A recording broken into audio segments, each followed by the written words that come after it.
اس کا تجربہ تو آپ نے بارہا کیا ہوگا کہ کوئی خوبصورت سا پھول، کپڑا یا زیور آپ نے دیکھا اور آپ بے اختیار خوش ہو گئیں۔ کیا اس وقت کسی نے آپ سے خوش ہونے کے لیے کہا تھا؟ آپ نے سانپ رینگتے ہوئے دیکھا اور آپ خوف سے چیخ اٹھیں۔ کیا اس طرح خوف کھانا آپ کو کسی نے سکھایا تھا؟ آپ پر کسی نے طنز کیا، جملے کسے، مذاق اڑایا؟ آپ کی بمیں نفرت سے تن گئیں۔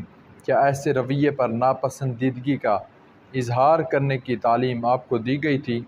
ایسے ہی کتنے معاملات ہیں جن کے بارے میں اگر آپ سے سوال کیا جائے تو آپ کے پاس صرف ایک جواب ہوگا، اور وہ جواب یہ ہے کہ یہ سب باتیں تو انسان کی فطرت میں داخل ہیں۔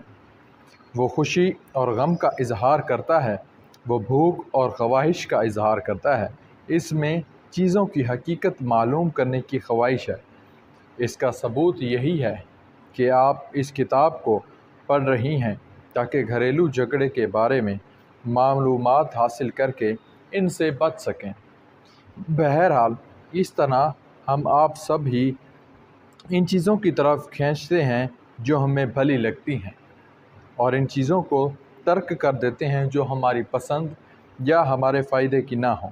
لیکن اگر یہی ناپسندیدہ اور ہماری نگاہ میں بے فائدہ چیزیں زبردستی ہمارے نیک لگتی ہیں تو ہمیں بڑا برا لگتا ہے، اور ہم ان سے پیچھا چھڑانے کی کوشش کرتے ہیں۔ اس پر چھٹکارا نہ ملے تو ہمارے جذبات کو بری طرح ٹھیس لگتی ہے۔ اب تو ہم مقابلے کے لیے تیار ہو جاتے ہیں کہ اس بلا سے نجات مل جائے۔ ہمارا یہ عمل غصہ، جھگڑا، لڑائی سب کچھ بن جاتا ہے۔ مثلاً آپ کسی پھیری والے سے کپڑا خرید رہی ہیں، وہ آپ کو بڑی خوبصورت مورکین کا ٹکڑا دکھاتا ہے، آپ کا دل باغ باغ ہو جاتا ہے، لیکن جب آپ ہاتھ میں لیتی ہیں تو معلوم ہوتا ہے کہ کپڑا تو بڑا کمزور ہے اور رنگ بھی ذرا سی ہاتھ کی نمی سے ہی چھوٹنے لگا ہے۔ آپ کپڑا واپس کر دیتی ہیں۔ مجھے نہیں چاہیے، لیکن پھیری والا ہے کہ آپ کی جان کو اٹک گیا ہے۔ نہیں بیگم صاحبہ، خرید ہی لیجئے۔ آپ لاکھ منع کرتی ہیں، وہ مانتا ہی نہیں۔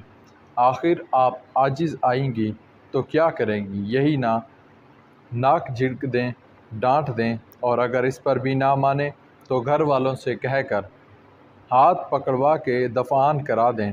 ہاں، تو میں کہہ رہا تھا کہ یہی آخری عمل جھگڑا ہے۔ جھگڑے اس طرح ناپسندیدگی سے ناراضگی اور ناراضگی سے جھگڑے کی شکل اختیار کر لیتے ہیں۔ اب بات تو بڑی آسان ہو گئی کہ ناپسندیدگی کو جگہ دی جائے، نہ ناراضگی ہوگی اور نہ جھگڑے اٹھ کھڑے ہوں گے۔ لیکن غور تو کیجئے، کیا یہ بات اتنی ہی آسان ہے؟ اگر ایسا ہوتا تو پھر کیا تھا؟